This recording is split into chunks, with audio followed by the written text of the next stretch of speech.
السلام علیکم۔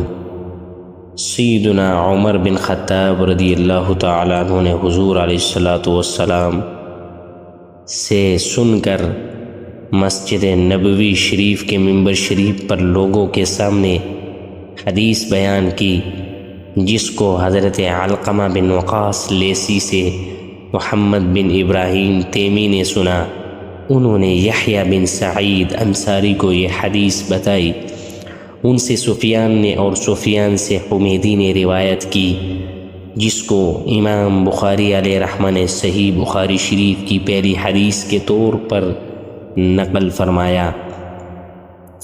بے شک اعمال کا مدار نیات پر ہے، اور ہر شخص کے لیے وہی ہے جس کی اس نے نیت کی۔ پس جس کا ہجرت کرنا دنیا کا مال پانے کے لیے یا کسی عورت کے ساتھ نکاح کرنے کے لیے ہوگا، پس اس کی ہجرت اس کی طرف ہے جس کا اس نے قصد کیا ہے۔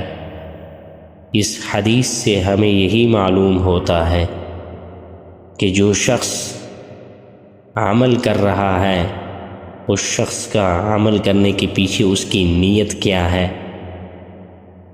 وہ کس نیت سے وہ عمل کر رہا ہے۔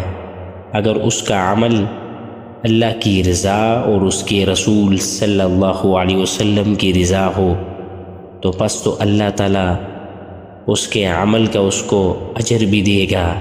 اگر اس کا عمل دنیا کی خواہشات اور دنیا کی رضامندی کے لیے ہو، تو پھر اس کو اسی کا صلہ ملے گا جس نے وہ عمل کیا یا جس طرح کیا۔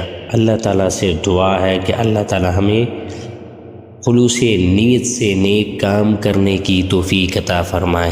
وما علینا الا البلاغ المبین۔